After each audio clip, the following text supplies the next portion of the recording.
42 past the hour now to the humanitarian crisis on the southern border. We have disturbing new video this morning that highlights the dangers people face when making the journey to the United States. I want to warn you, this is very difficult to watch. It shows 3 men trapped in a muddy section of the Rio Grande. There you see it right behind that tree there.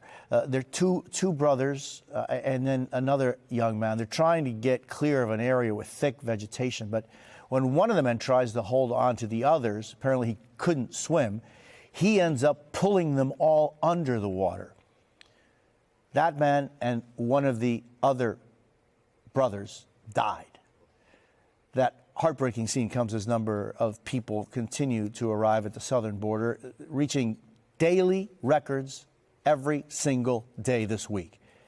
There's news today that the White House is sending the Secretaries of State and Homeland Security to Mexico in the next couple of days to discuss the challenges at the border.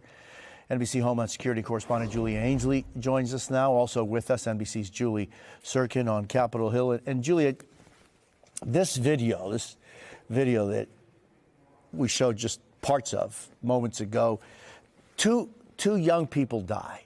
People who had made this incredibly difficult journey, maybe even months in the making, finally getting to the border and losing their life right there.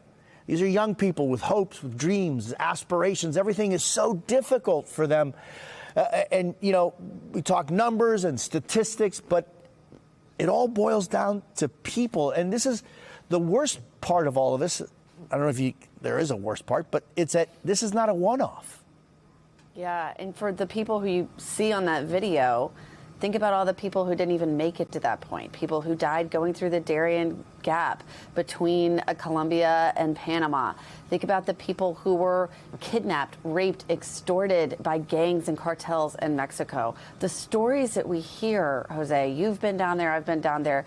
There's really no way to tell this story without talking to those people and getting their input. And when you think about all the policies that the U.S. can do to try to make things harder at the border, to use a stick approach rather than a carrot, it's hard to imagine there's anything that U.S. policy would allow that would actually be harder than what these people have already gone through. And I think it's that desperation, and especially as we see increasing political turmoil around the world, the effects of climate change. There are people in Guatemala who can't live off the land their families lived off of for generations. As those people turn to more increasing desperation, these numbers are going to get higher. But look at the desperation there as well. Look at the desperation as these people are now sent to U.S. cities like Chicago, L.A., Denver, New York, and they don't know where to go from there. It's a really tough situation, and one where we don't see an end in sight right now. Yeah, and few times do people move the focus over to the root cause of this and what's been going on in Cuba for 63 plus years, in Nicaragua and Venezuela. More than 7 million people have left that country since the beginning of the Chavez-Maduro dictatorship. And, you know, Haiti. And it's just, Julie, meanwhile, House Speaker Mike Johnson is now asking the White House to take executive action to address this crisis. What specific things is he asking for? Well, Speaker Johnson acknowledged that bipartisan talks are still happening in the Senate. You'll notice this building behind me is empty, but certainly negotiators are still meeting virtually, I'm told, including today, to try and see if they can come to some kind of deal that would be palatable not only for Democrats, but also for Republicans. But Speaker Johnson here perhaps laying out the marker for what his conference would be comfortable with. And I have to tell you, Jose, a lot of these policies, a lot of these proposals that he wants the president to take executive action on are policies that were in place under the former administration, under President Trump. They are policies like ending catch and release, like reinstating the Remain in Mexico policy, essentially having migrants stay in Mexico as they are awaiting their hearings to be processed here in the U.S. He wants the construction of the border wall to be resumed, essentially stopping access along the U.S. southern Mexico border. You see some of those on your screen.